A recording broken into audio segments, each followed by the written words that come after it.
Voilà.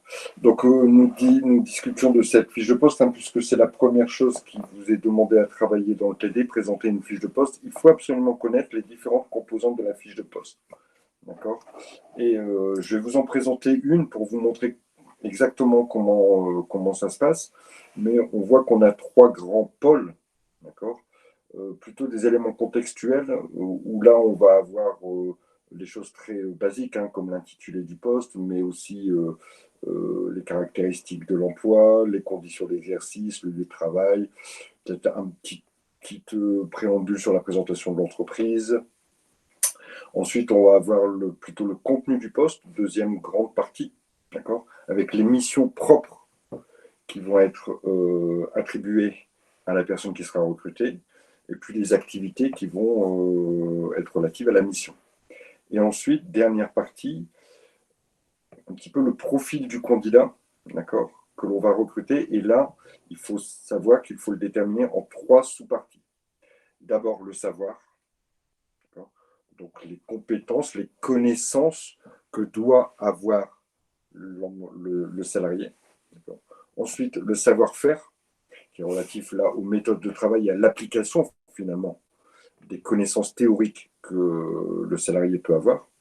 Et ensuite, le savoir-être, qui est plus là relatif à sa personne, d'accord, le fait de savoir travailler en équipe, le fait de savoir d'être jovial, d'être moteur, d'être voilà. Donc, toutes ces choses-là qui sont un peu plus personnelles, qui sont plus des qualités personnelles que l'on va rechercher chez le candidat.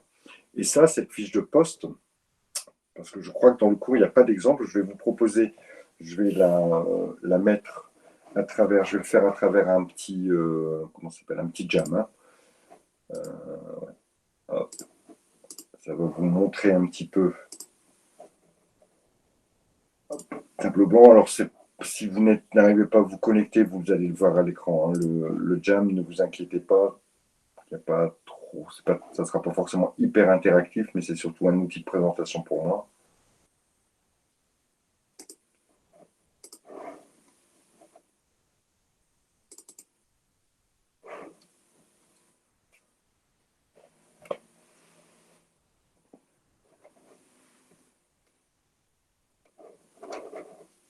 Alors, voilà, je vais le présenter comme ça. Je pense que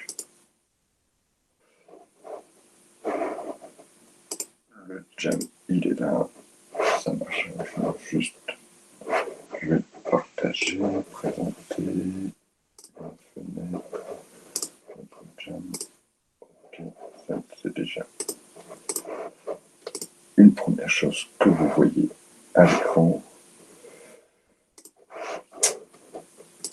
Ensuite, je vais ouvrir ma fiche de poste.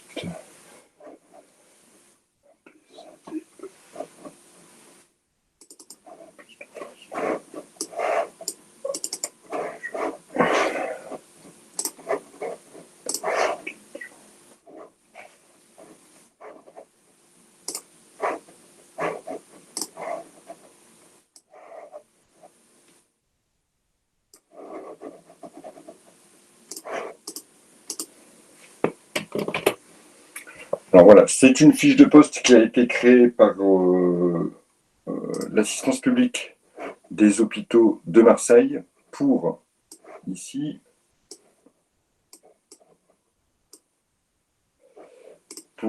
le recrutement d'un cadre de santé diététicien, dans une unité de diététique thérapeutique au niveau des hôpitaux de Marseille. Alors, on a un premier petit cadre ici qui dit quand la fiche a été réalisée, quelle est la version, le nombre de pages. Bon, ça, c'est pas très important, mais c'est simplement pour vous expliquer le contexte. Ici, ce qui sera plus intéressant à voir, c'est comment la fiche de poste a été rédigée et comment on peut la voir. Alors, hop, je vais baisser un peu la résolution.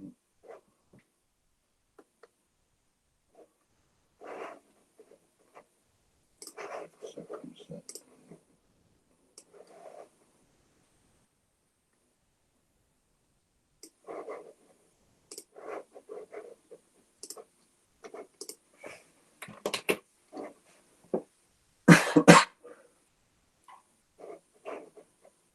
première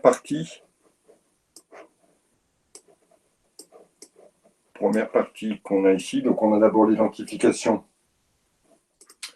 évidemment, du service dans lequel le poste est proposé. On a l'identification un peu de qui propose le poste, évidemment. On a la catégorie. Donc, ici, c'est du personnel qui est soignant. On a le niveau. D'accord. Et on a les conditions de recrutement. Donc ici, ETP, vous savez ce que ça veut dire?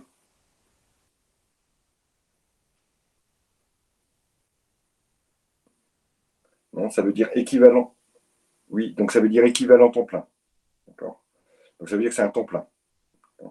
Donc un équivalent temps plein en CDD ou par voie de mutation. Donc on voit on peut avoir des choses qui vont se dérouler à l'interne, qui est titulaire du diplôme professionnel de cadre de la santé, qui est titulaire du BTS diététique ou du DUT génie biologique option diététique, vous savez que c'est l'équivalent dans votre profession, et qui a une expérience au minimum d'un an. Donc on voit que dans cette première partie, le poste est décrit de façon très générale.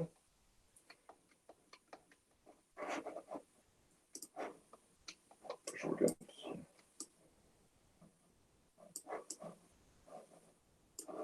On va avoir une deuxième partie. Donc première partie, on fait les généralités. Donc si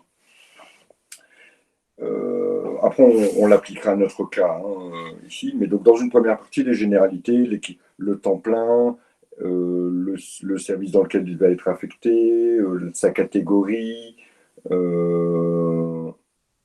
les diplômes nécessaires, l'expérience s'il y en a, le niveau qui sera proposé, soit par un coefficient, soit par une qualification particulière.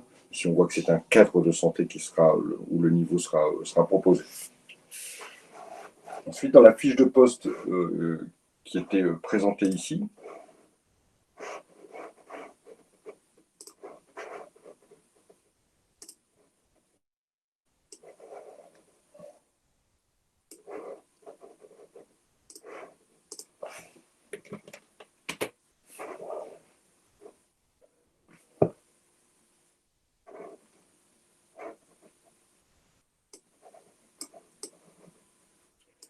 on a indiqué les relations hiérarchiques et fonctionnelles que va comporter le poste. Donc, on va dire que voilà, le poste,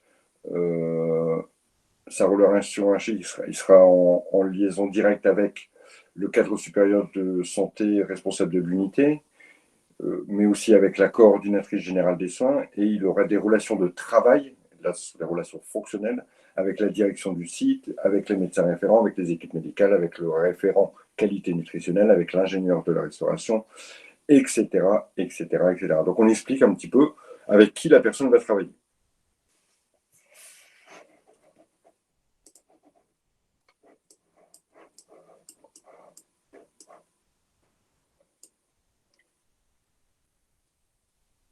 Ensuite, on va, comme on l'a dit tout à l'heure, ces deux parties-là, c'est voilà, quel est le poste que je vous propose. Quel est le poste que je vous propose?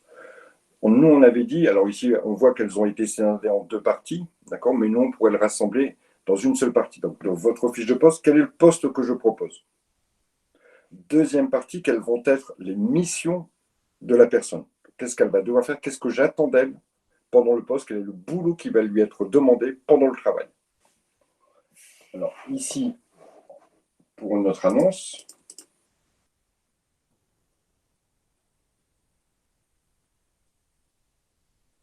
voilà, pour notre annonce, tac.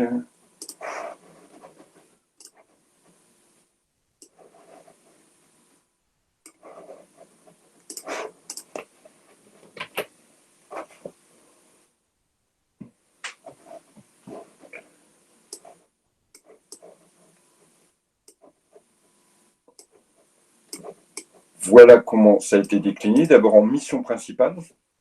Ici, c'est organiser l'activité paramédicale de l'unité diététique thérapeutique dans le champ de la nutrition en cohérence avec le projet d'établissement, le projet médical ou le projet de soins. De manager l'équipe et de coordonner les moyens de l'unité diététique thérapeutique. De développer la culture du signalement et de gérer les risques. De valoriser et développer les compétences individuelles et collectives. et de participer à la gestion médico-économique au sein de l'unité Intercité Diététique Nutrition. Intercité Diététique Nutrition. Donc on voit globalement la mission générale et ensuite les activités. Donc qu'est-ce que va faire la personne? Votre mission, oui, pas de souci, Audrey. Quelle va être votre mission? Et maintenant, qu'est-ce que vous allez faire pratiquement au quotidien? D'accord? Donc vous allez planifier, coordonner les activités, vous allez élaborer des rapports, vous allez collaborer dans les travaux de groupe, vous allez faire l'organisation et du suivi d'accueil des étudiants, etc., etc. Voilà, on liste toutes les activités. Là, on est plus dans le fonctionnel. Et puis ensuite, ici, il a été rajouté aussi des activités spécifiques. Et enfin, dernière chose dans cette fiche de poste qui avait été proposée,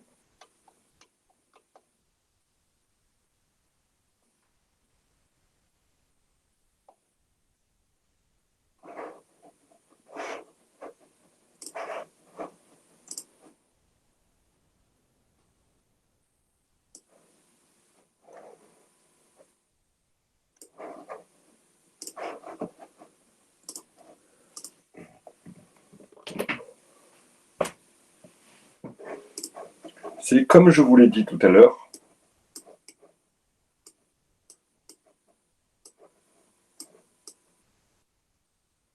ce que vous allez rechercher. Quelles sont les qualités et sur le savoir, donc les compétences, on va dire techniques, théoriques, que la personne doit savoir, doit connaître.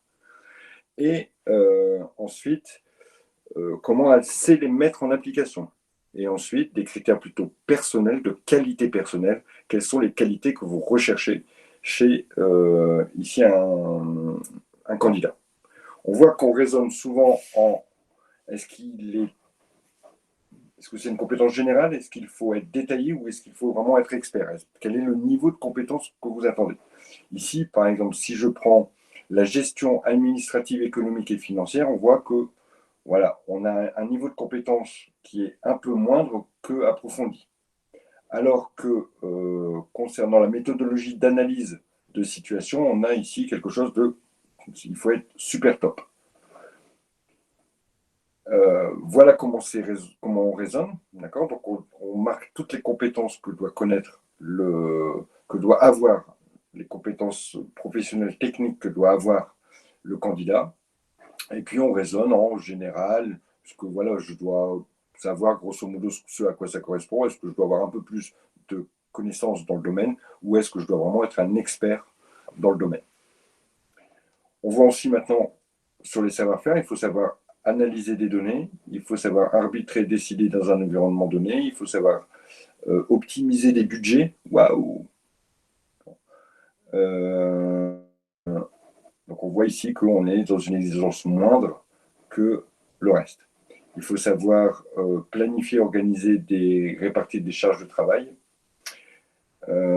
fixer des objectifs, blablabla, blablabla. Ensuite, la personne, personnellement, qu'est-ce qu'elle doit avoir comme qualité? Donc elle doit être capable de décider. Donc on voit ici qu'on a quand même quelqu'un qui doit prendre des décisions, mais elle doit savoir aussi déléguer. Elle doit être capable d'organiser et de piloter l'activité. Elle doit savoir animer, valoriser une équipe et savoir gérer les conflits. Et là, ça, on lui demande plutôt d'avoir un haut niveau là-dedans. Donc vous voyez que pour nous ici, le principal, alors ici on a quelque chose d'ultra détaillé qui est fait par un spécialiste des RH. Évidemment, on ne va pas vous demander d'avoir ce niveau d'expertise dans l'établissement de la fiche de poste. On va simplement vous demander, au regard d'un intitulé, de pouvoir éventuellement bien identifier les savoirs, des savoir-faire, des savoir-être. Alors si on reprend, je vous mettrai dans le cours d'aujourd'hui la fiche complète, il y avait 2-3 petits trucs aussi. En plus, on mettait les moyens alloués aussi, on indiquait que la personne devrait se déplacer. Bon, voilà, des petites choses complémentaires qui sont mises dans la fiche de poste. Voilà, on lui dit qu'elle aura un bureau, qu'elle aura des logiciels, qu'elle aura un ordinateur, des clés. Bon, voilà. On a vraiment ici quelque chose de super détaillé quant à la fiche de poste. Alors, nous, dans le cas qui nous intéressait, hop, je vais réduire ceci.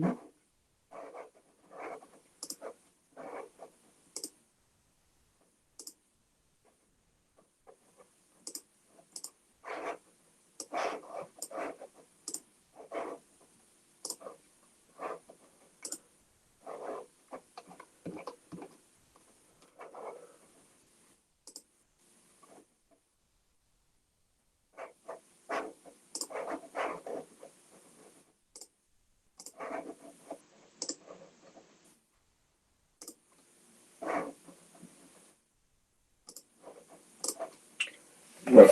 On nous dit, dans l'exercice qui nous était proposé, on nous dit, vous travaillez dans une PME de l'agroalimentaire, la société Nodal. Elle fabrique, vend et vend principalement des produits biologiques et elle s'est lancée récemment dans la production de plats diététiques vendus sous forme de différents conditionnements, et en particulier sous vide et sous surgelé.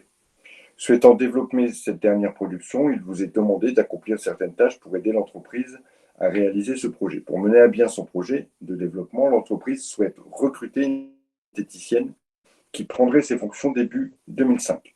Donc on a déjà des informations, on sait que c'est une diététicienne que l'on veut, donc obligatoirement ça va vous indiquer, c'est pas une collaboratrice, d'accord, c'est pas une nutritionniste, c'est une diététicienne, donc ça va obligatoirement induire certains diplômes.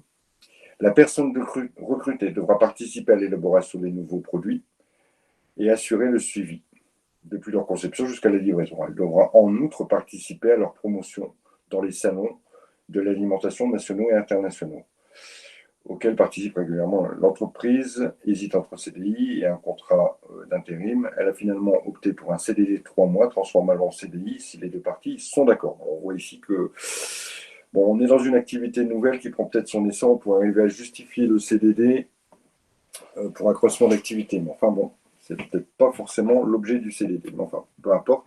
On vous demande de présenter une fiche de poste. Donc, dans notre première partie, on sait qu'on va désigner le poste. On va marquer peut-être au départ le nom de l'entreprise Nodal, d'accord. On va marquer donc le poste qui est recherché, donc diététicienne en CDD pour une durée de 3 mois. Alors, qui prendrait ses fonctions début du mois de novembre. Hop, début d'activité, début du poste, novembre 2005. Qu'est-ce qu'on sait encore de façon générale sur le poste? On sait qu'il va falloir mettre les diplômes. Donc ici, on va indiquer que, évidemment, le CDD, le BTS diététique ou le DUT truc-muche sont indispensables. Bon, on imagine bien que c'est quelqu'un qui va devoir se déplacer. Donc, peut-être que le permis B est indispensable. On voit que c'est quelqu'un. Est-ce qu'à votre avis, il faut de l'expérience? Est-ce que vous allez indiquer dans la fiche de poste qu'il va falloir de l'expérience, que le poste nécessite de l'expérience?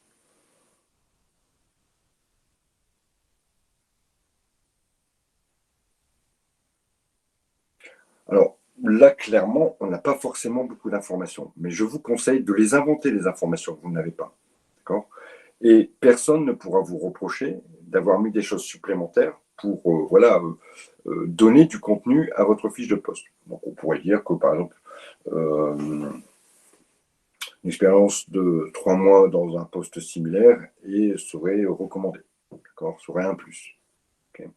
Peut-être, alors on verra après sur d'autres choses, mais bon, voilà, on va déterminer le poste. On n'a pas forcément la hiérarchie ici. On va pouvoir peut-être déterminer la hiérarchie puisqu'elle va travailler en collaboration avec peut-être le président, directeur général ou bien un chef de projet ou des choses comme ça. Donc première partie, le poste. Deuxième partie, les missions. Bon, on les connaît, les missions.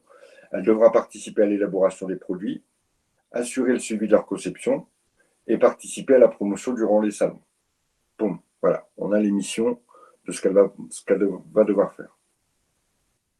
Ensuite, il va falloir détailler ce que vous cherchez chez la personne sur le côté savoir, savoir-faire, savoir-être. Donc, peut-être qu'une connaissance parfaite des produits est nécessaire. Peut-être, alors je le dis pêle-mêle comme ça, tel comme ça, peut-être que dans le savoir-être, le contact client, puisque vous avez participé à des salons, le goût du contact, c'est peut-être quelque chose qui va être recommandé ou même qui va être demandé de façon certaine, puisqu'on imagine que quelqu'un qui n'aime pas aller vers les clients ou n'aime pas aller vers les gens, quand s'il participe à des salons, ça va être un petit peu délicat. Donc, voyez comment organiser votre fiche. Le poste, la mission, ce que vous recherchez chez la personne. Connaissance, pratique, qualité personnelle. Voilà comment vous devez organiser votre fiche de poste. Ça peut être un exercice super sympa, alors qui demande peut-être un petit peu de réflexion et peut-être un petit peu de... Vous voyez, le fait que la personne doit aimer le contact client, c'est pas forcément ce qu'on attend d'une diététicienne. Hein. C'est plutôt le contact avec ses patients. Ici, c'est le contact avec les clients, puisqu'on doit assurer la promotion sur les salons. Et ça peut faire aussi partie du côté d'un des aspects du métier de diététicienne. Et ici, il fallait peut-être le déduire de cette participation aux salons nationaux et internationaux. Internationaux, ça veut dire que peut-être une langue parlée étrangère serait nécessaire. Peut-être l'anglais. Vous voyez, c'est dans les... Là, ça sera plutôt dans les connaissances, dans le savoir parler une langue étrangère. Voilà pour cette première partie qui était donc qui concernait la fiche de poste. Alors ensuite, on vous demande de rédiger l'annonce. Alors l'annonce, elle va reprendre beaucoup d'éléments de la fiche de poste. Et en plus, elle doit obligatoirement... Alors si vous avez à rédiger une annonce, impératif, faites-le comme si c'était vrai. Okay. Donc la société nodale, leader, alors on voit toujours un petit peu la société au départ. La société nodale, je ne sais plus, voilà. PME innovante de l'agroalimentaire, recherche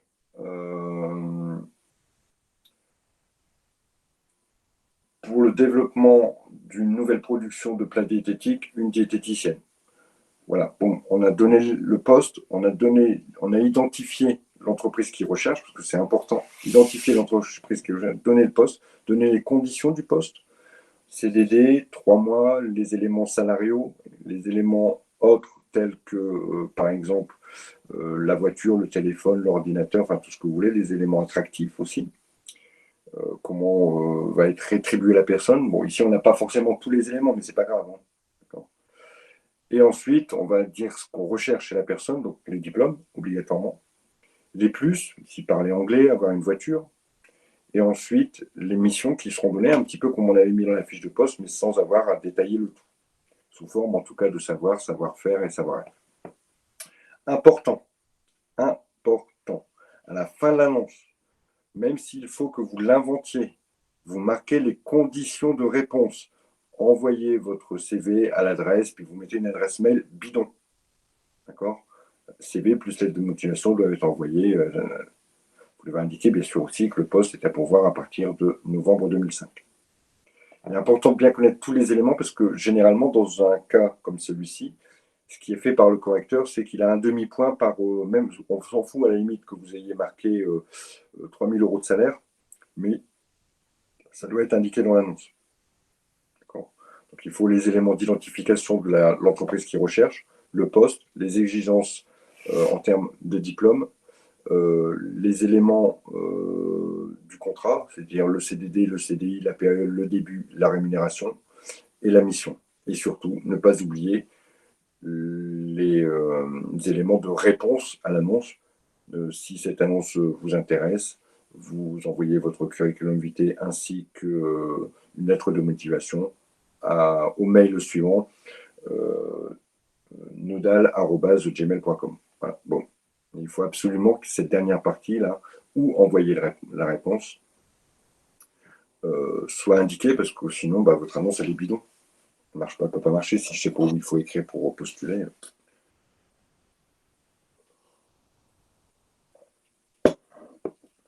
Alors, comment faire connaître une annonce? C'est pas très compliqué, d'accord? Il faut juste être un peu perspicace. On sait que, évidemment, il y a les voies internes, d'accord? On peut faire utiliser le journal interne de l'entreprise, l'intranet de l'entreprise, la messagerie de l'entreprise, parce que quelqu'un peut-être dans l'entreprise est intéressé par ce poste, ou bien on a l'externe, c'est-à-dire faire publier dans des journaux spécialisés. Je ne connais pas a priori de façon approfondie le monde de la diététique ou le monde de l'agroalimentaire, mais il y a peut-être des journaux spécialisés. Ne pas oublier aussi les partenaires tels que Pôle emploi ou d'autres partenaires qui peuvent être aussi les écoles. D'accord. Ne pas oublier non plus les nouveaux moyens de communication, c'est-à-dire les Facebook, les sites Internet, mais les sites aussi spécialisés dans le recrutement. On peut aussi passer par un cabinet de recrutement qui, un peu chasseur de tête, hein, qui s'occuperait d'une comment dire, d'une présélection des candidats. Évidemment, Pôle emploi, je pense l'avoir déjà cité. Voilà, j'ai fait le tour à peu près de tous les réseaux possibles et toutes les façons possibles de faire connaître une annonce.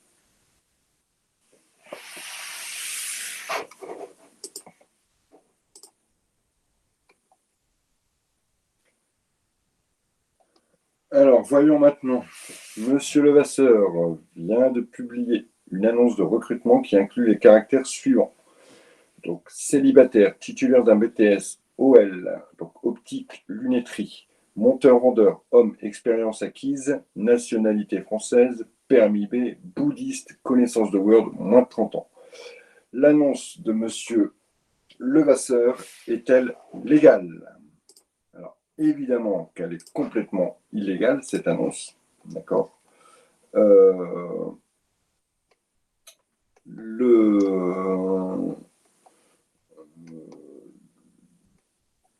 la loi aujourd'hui dispose qu'un certain nombre de critères sont interdits au titre de loi anti-discrimination, notamment des critères portant sur l'âge du salarié, sur sa condition de vie de famille, hein, marié, célibataire, pacsé, divorcé, enfin tout ce que vous voulez. Sur les origines raciales. Ici, quand on dit de nationalité française, c'est une origine ethnique que l'on n'a pas le droit de stipuler ou encore un critère que l'on n'a pas le droit d'utiliser en matière de recrutement, mais aussi sur des appartenances religieuses, philosophiques, politiques, syndicales, sur les conditions d'âge ou encore de sexe. Et on voit ici dans l'annonce qui est proposée qu'évidemment, célibataire, pas possible. Alors, qu'est-ce qu'il y a dans cette annonce? Homme, pas possible, évidemment. Alors quant au BTS, on n'a pas trop de soucis par rapport à ça. Au fait qu'il soit monteur-vendeur, on n'a pas trop de soucis. À l'expérience, il n'y a pas de soucis. Nationalité française, critères ethniques interdit, critères de nationalité interdit. Permis B, ça s'entend, il n'y a pas de souci là-dessus. Bouddhiste, donc critères religieux interdits. Connaissance de Word, là on est plutôt sur la capacité professionnelle, donc pas de problème. Critères d'âge aussi interdit. Moins de 30 ans, donc interdit. Voilà, évidemment, il ne pouvait garder ce monsieur que titulaire d'un BTS, monteur-vendeur, expérience, permis B et connaissance de Word. Bon, là, c'est pas très compliqué à distinguer les éléments légaux et les éléments illégaux dans cette annonce.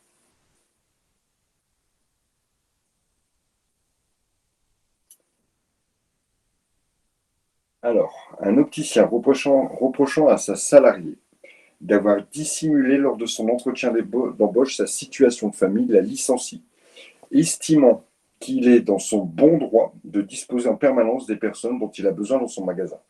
Ce licenciement est-il valable? Pourquoi? Que risque l'opticien?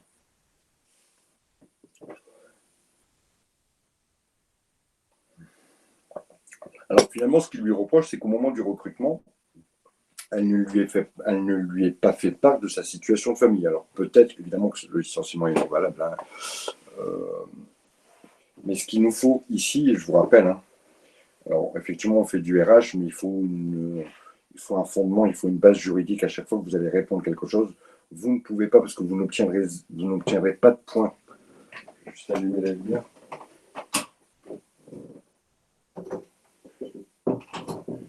Sur des questions telles que celle-ci, ou sur des questions un peu plus juridiques, comme on avait traité lors des séances précédentes, il est évident que si vous faites une réponse oui-non, vous n'aurez pas de points. Hein. Il faut absolument un fondement juridique et une conclusion. Ici, on sait que les discriminations basées sur la situation familiale à l'embauche sont interdites. Par conséquent, le fait qu'elle ne lui ait pas donné sa situation de famille en embauche n'est pas un critère qui va permettre le licenciement. Elle n'avait pas à lui donner. Elle n'avait aucune obligation à lui donner. D'accord. Maintenant, voilà, première chose, je viens de valider le fait qu'elle n'avait pas l'obligation de lui donner. Maintenant, lui, qu'est-ce qu'il argue pour son licenciement? Il dit que voilà, elle aurait dû lui donner, qu'elle lui a dissimulé une information, parce que lui, il considère qu'il a le droit de disposer en permanence des personnes dont il a besoin dans son magasin.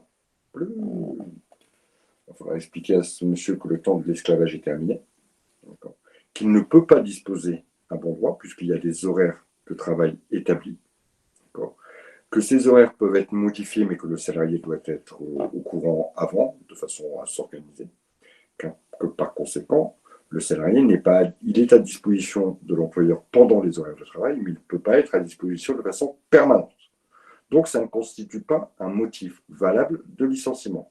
Par conséquent, le licenciement est non valable. Alors, vous pouvez aller un peu plus loin si vous vous souvenez comment on qualifie un licenciement qui n'est pas valable. On l'appelle un licenciement sans cause réelle et sérieuse. À partir de là, que risque l'opticien?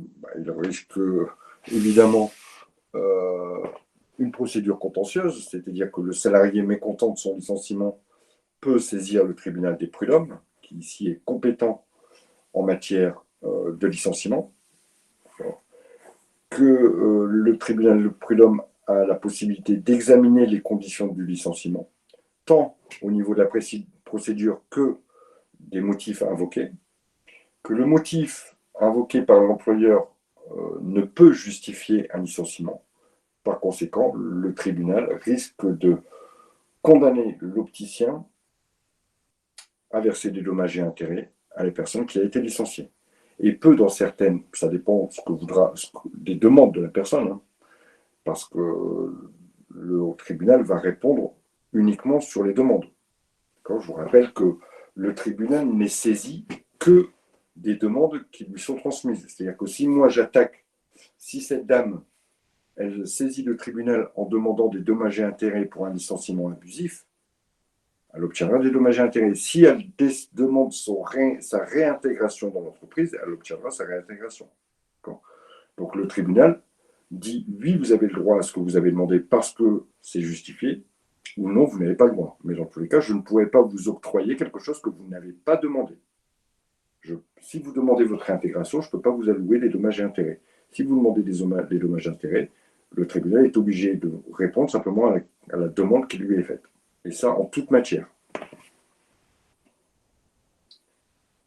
Certes, le juge peut requalifier des choses, parce que si vous dites je demande des dommages et intérêts parce que c'est un licenciement abusif, alors que le tribunal considère que ce n'est pas un licenciement abusif, c'est un licenciement sans cause réelle et sérieuse, mais qui peut entraîner aussi des dommages et intérêts, le tribunal, dans certaines conditions, a la possibilité, pas l'obligation, de requalifier les faits.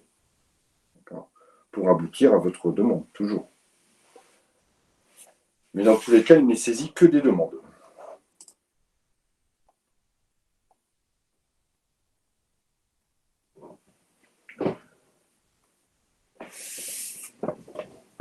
Alors, parlons de ce livret d'accueil.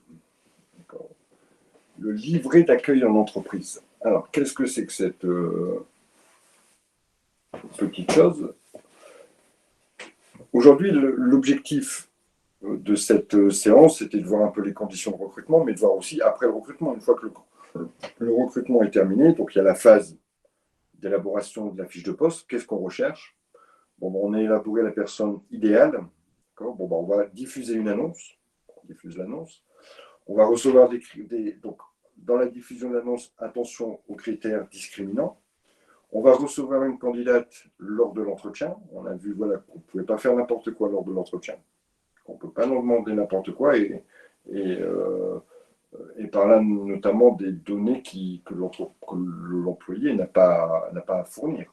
D'accord. Ensuite, une fois que le salarié est intégré, dites-moi ce que l'employeur doit faire une fois que le salarié a été recruté. Qu'est-ce qu'il doit faire l'employeur? Quelles sont ses obligations au moment de l'embauchage du salarié? Quelles obligations il a à faire? Quelles obligations il a?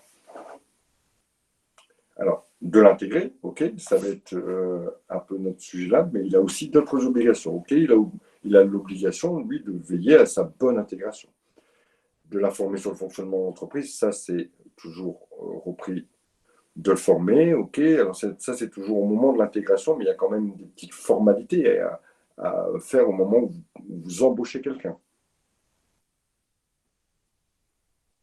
Le contrat de travail, très bien, hein, attention, hein, on sait que dans certaines conditions, le contrat de travail est obligatoire, le contrat écrit, et que généralement, pratiquement dans toutes les situations, même de CDI, où le contrat de travail n'est pas obligatoire, on va quand même rédiger un contrat qui va permettre d'apporter la preuve hein, que le salarié est bien employé à tel poste, etc. Je rappelle, hein, le contrat de travail CDI n'est pas obligatoirement un contrat écrit.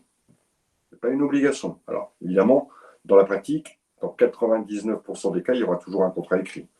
Puisque, effectivement, en termes d'éléments probatoires, de preuves, c'est quand même mieux d'avoir un contrat écrit. Le CDD, par contre, lui, est obligatoirement écrit. Obligatoirement. C'est une obligation légale. On ne peut pas déroger à ça. Bon, très bien, on a fait notre contrat. On fait quoi aussi?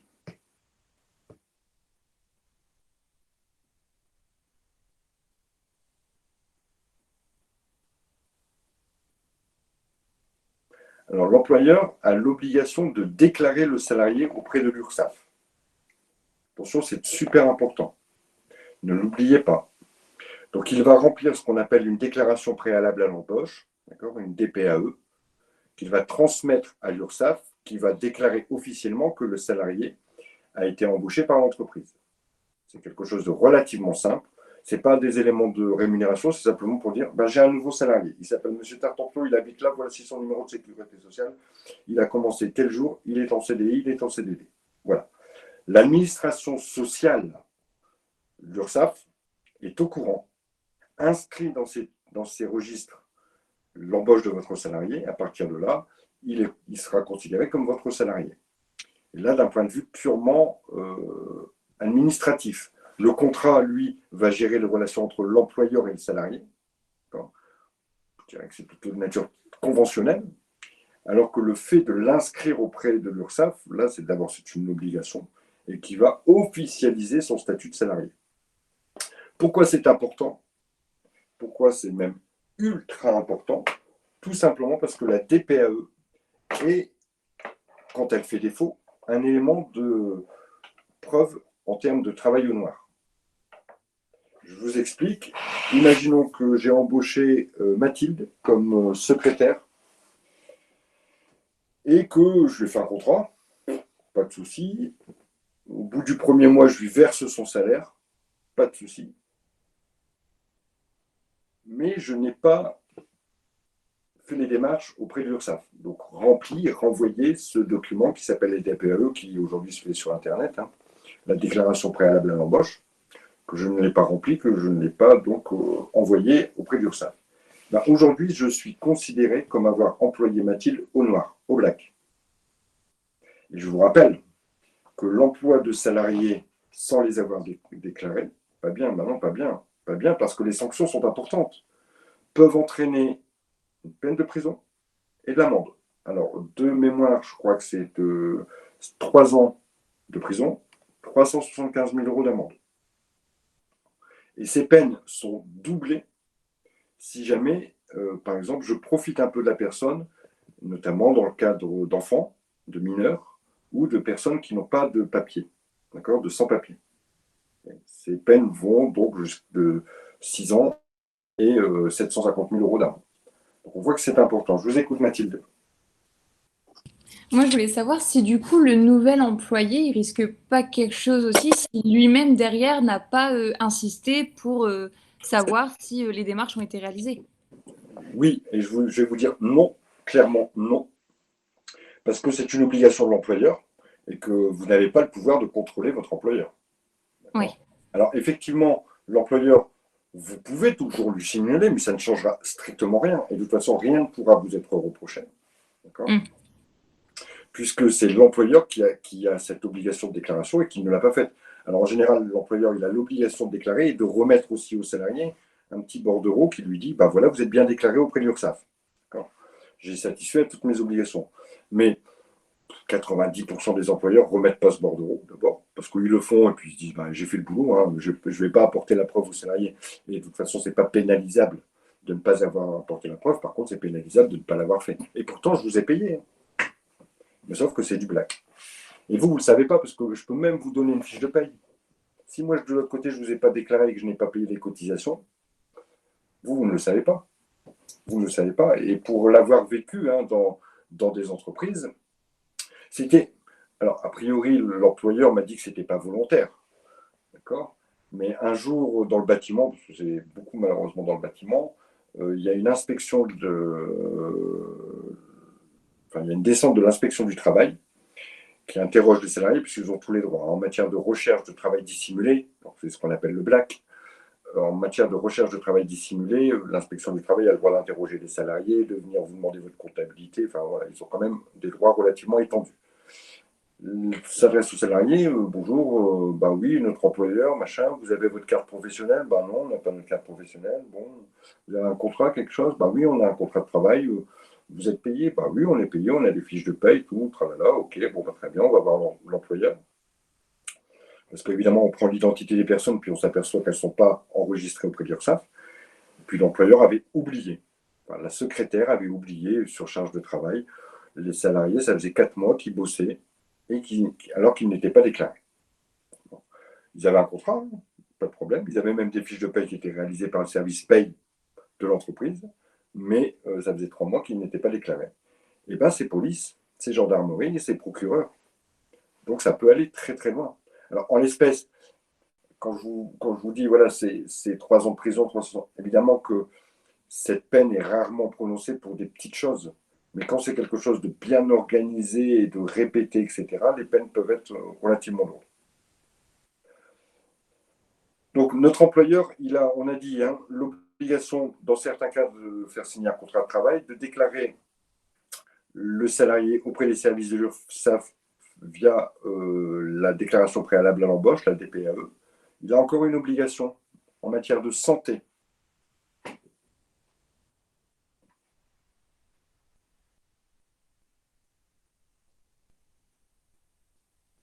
Voilà, exactement vrai. Il a l'obligation de prévenir les services de la médecine du travail de façon à faire passer le plus rapidement possible une visite médicale, donc visite qui sera assurée par le médecin du travail, hein, une visite médicale au salarié. Alors, a priori, il doit le faire au moins avant avant la fin de la période d'essai, ce qui n'est pas forcément toujours le cas, mais il doit faire toutes les démarches. Puisqu'ensuite, lui, il dit, bah voilà, il s'adresse au service de médecine du travail, il dit, j'ai un nouveau salarié, j'aimerais avoir une date pour une visite médicale, et il attend la date. Voilà, alors, lui, il a fait son boulot. Si la date intervient 6 mois après, alors qu'elle aurait dû être plus tôt, ce n'est pas son problème. Lui, il a fait les démarches. Par contre, ne pas faire passer, donc ne pas prendre contact avec les services de la médecine du travail, d'accord, de façon à faire passer la visite médicale, et donc la visite médicale n'est pas passée par le salarié, peut être quelque chose qui est retenu contre l'employeur. Et on peut obtenir une rupture à cause d'une insuffisance des obligations, de réalisation des obligations de l'employeur. Donc on voit que ces obligations, elles sont importantes et vous, il faut que vous les sachiez parce qu'on peut très bien vous dire, bah voilà, quelles sont les obligations de l'employeur. Bon, DPAE, contrat quand c'est nécessaire, prise de contact avec la médecine du travail et réaliser donc l'intégration du salarié dans l'entreprise. Et c'est en ça où, ici, ce qu'on appelle le livret d'accueil de l'entreprise, qui n'est pas quelque chose d'obligatoire, hein, qu'on s'entende bien. Et d'ailleurs, je vous avouerai clairement que pour bosser dans beaucoup d'entreprises, je ne l'ai jamais vu, ce fameux livret, mais je trouve qu'il est plutôt pas mal. Je vous en mettrai un exemple dans le cours d'aujourd'hui, j'en ai trouvé un exemple. Euh, donc dans ce livret d'accueil, on va expliquer comment l'entreprise travaille. Alors évidemment, si le salarié est intégré dans une toute petite entreprise où il n'y a que 2 salariés, il va très vite comprendre les rouages de l'entreprise. Mais imaginez que vous soyez recruté dans une structure relativement imposante, avec une centaine, voire 200, voire 300 salariés. Comment ça marche cette entreprise? Donc on va tout expliquer. Tout expliquer. On va expliquer. Je peux peut-être vous projeter celui que j'avais relevé. Enfin, c'est un exemple de constitution. Hop. Alors le livret d'accueil, un exemple de livret d'accueil.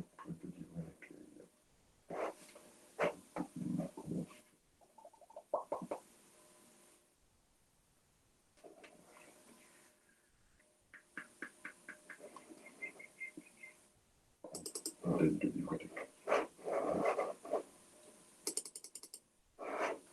Je vais projeter ce livret.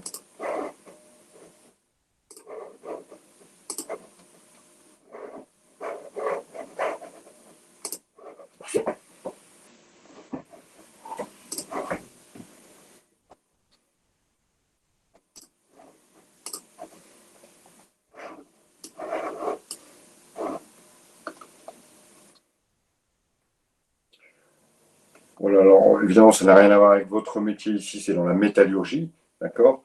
Mais les entreprises avaient à disposition, via un réseau, un modèle de livret d'accueil qui permettait voilà, d'assurer l'intégration la plus efficace du salarié, parce qu'évidemment, plus le salarié il sera intégré rapidement dans l'entreprise, plus il comprendra comment l'entreprise fonctionne, plus il sera efficace, évidemment. Si le mec il met 2 heures pour trouver comment faire pour envoyer un courrier, parce qu'il faut passer par le service courrier, il faut commander des timbres, etc., etc. Enfin, je dis n'importe quoi, mais vous imaginez bien que si, et vous avez déjà certainement eu l'expérience, que ce soit en stage ou si vous avez eu une activité professionnelle, les premiers jours, on n'est pas forcément super efficace parce qu'on cherche toujours des informations, on cherche qui est responsable, qui je peux appeler, qu'est-ce que j'ai le droit de faire, où je trouve la photocopieuse, à quelle heure on pose, où je peux manger. Enfin voilà, il y a plein de choses qui peuvent être dites pendant les entretiens, etc. Mais à un moment donné, en fonction de la structure, ça peut être un peu compliqué. Et donc ce petit livret qui doit, à mon avis, être remis même avant l'embauche, qui doit être remis dès la décision de recrutement, qui permet aux salariés de potasser un peu comment fonctionne l'entreprise, ça peut être un élément qui permet une meilleure intégration et donc une meilleure efficacité du salarié dans le temps. Alors, blabla, c'est un peu du blabla. D'accord.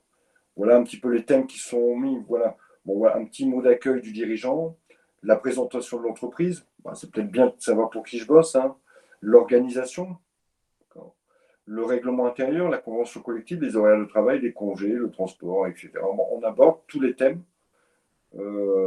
qui peuvent être intéressantes à connaître quand on vient commencer à bosser quelque part.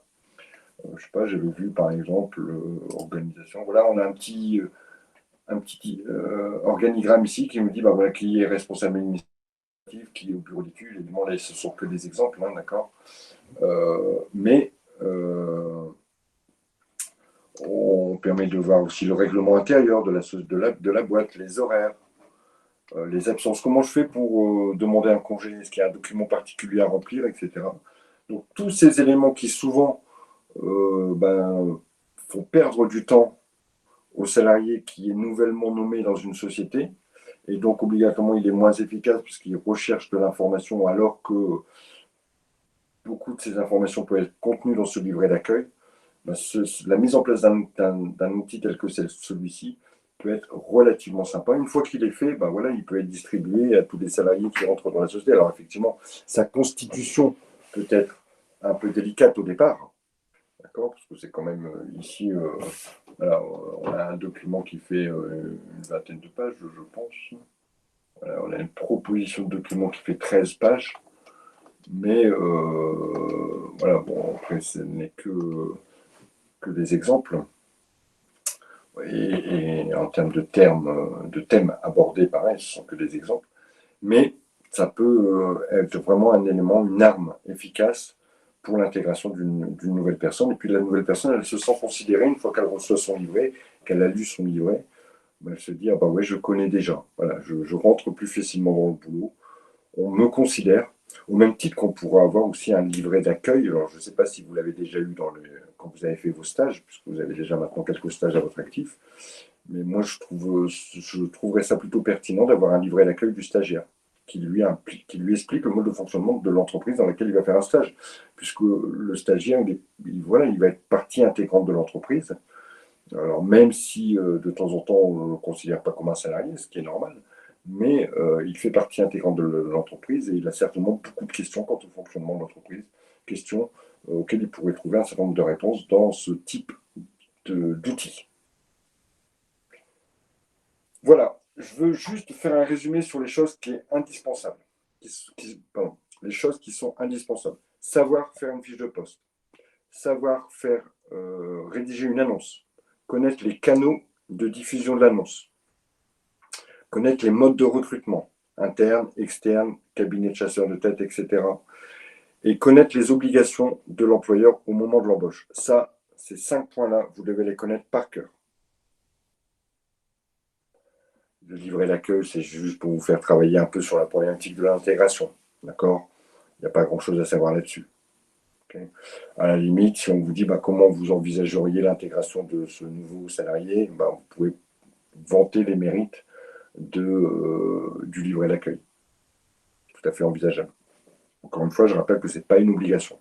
Par contre, les éléments de type déclaration DPAE, prise de contact avec la médecine du travail, ça, c'est des éléments obligatoires qui entraînent des sanctions qui peuvent être lourdes pour l'employeur.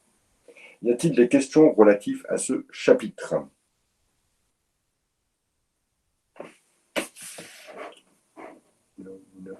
Bon, c'est pas très compliqué, hein. Un petit peu de... il n'y a pas grand-chose, c'est pas...